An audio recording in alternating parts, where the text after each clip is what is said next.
Mrs. Silver had a part-time job. She worked from noon until 5 o'clock every weekday afternoon in a shop that sold newspapers and sweets. That made things a lot easier for Mr. Hoppy. So on that first exciting afternoon, after he had made sure that Mrs. Silver had gone to work, Mr. Hoppy went out onto his balcony armed with his long metal pole. He called this his tortoise catcher. He leaned over the balcony railings and lowered the pole down onto Mrs. Silver's balcony below. Alfie was basking in the pale sunlight over to one side. "Hello, Alfie," Mr. Hoppy said. "You are about to go for a little ride."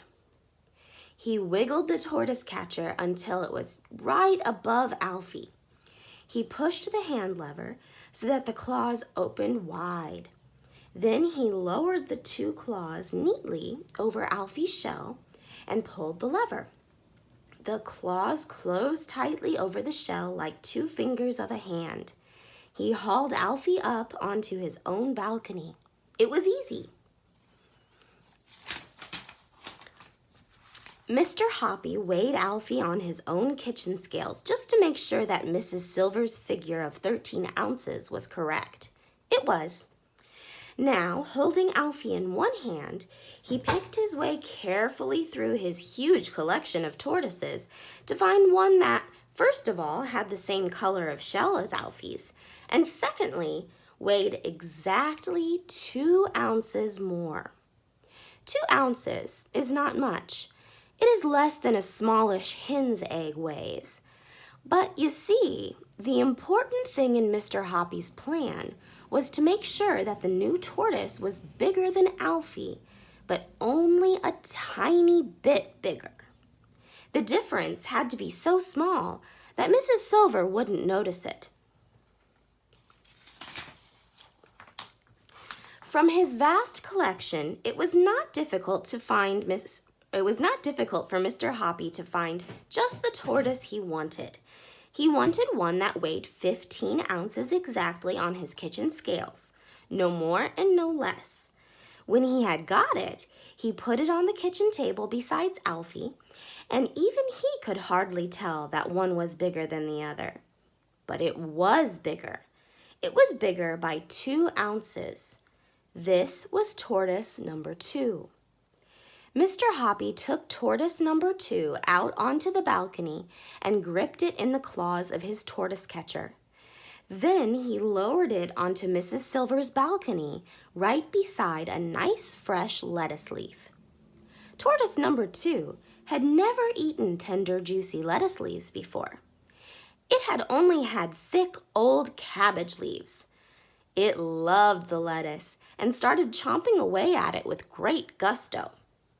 There followed a rather nervous 2 hours wait for Mrs. Silver to return from work.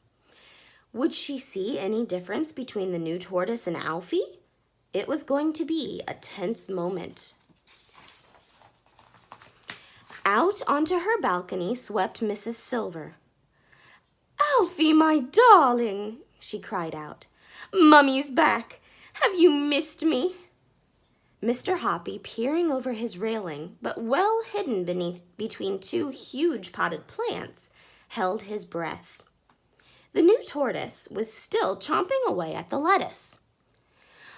My, Alfie, you do seem hungry today," Mrs. Silver was saying. "It must be Mr. Hoppy's magic words I've been whispering to you."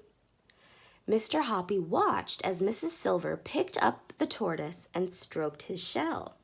Then she fished Mr. Hoppy's piece of paper out of her pocket, and holding the tortoise very close to her face, she whispered, reading from the paper, "Esio, Trot, teg regib, emak no Esio Trot, warg poo, fup poo, toos poo, nerps poo, wol poo, lose poo, egrog, elzug, futs plug, tup no taff, Esio Trot, tup no taff, tegno, elbog doof."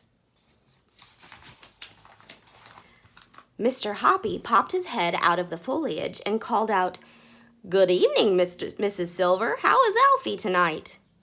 "Oh, he's lovely," Mrs. Silver said, looking up and beaming. "And he's developing such an appetite. I've never seen him eat like this before. It must be the magic words." "You never know," Mr. Hoppy said darkly. "You never know." Mr. Hoppy waited 7 whole days before he made his next move. On the afternoon of the 7th day, when Mrs. Silver was at work, he lifted tortoise number 2 from the balcony below and brought it into his living room. Number 2 had weighed exactly 15 ounces. He must now find one that weighed exactly 17 ounces, 2 ounces more. From his enormous collection, he easily found a 17-ounce tortoise, and once again he made sure the shells matched in color. Then he lowered tortoise number 3 onto Mrs. Silver's balcony.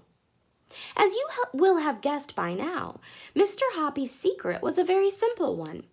If a creature grows slowly enough, I mean very slowly indeed, then you'll never notice that it has grown at all, especially if you see it every day. It's the same with children. They are actually growing taller every week, but their mothers never notice it until they grow out of their clothes. Slowly does it, Mr. Hoppy told himself. Don't hurry it. So this is how things went over the next 8 weeks. In the beginning, Alfie, weight 13 ounces. End of first week, tortoise number 2, weight 15 ounces.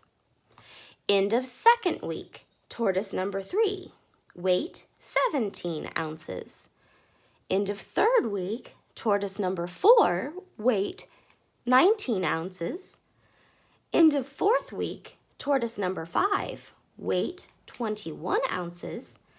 End of fifth week, tortoise number 6, weight 23 ounces. End of sixth week, tortoise number 7, weight 25 ounces. And end of 7th week, tortoise number 8, weight 27 ounces. Alfie's weight was 13 ounces. Tortoise number 8 was 27 ounces.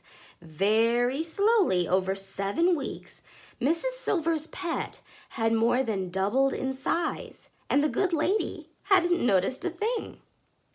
Even to Mr. Hoppy, peering down over his railing, tortoise number 8 looked pretty big. It was amazing that Mrs. Silver had hardly noticed anything at all during the great operation. Only once had she looked up and said, "You know, Mr. Hoppy, I do believe he's getting a bit bigger. What do you think?" "I can't see a lot of difference myself," Mr. Hoppy had answered casually.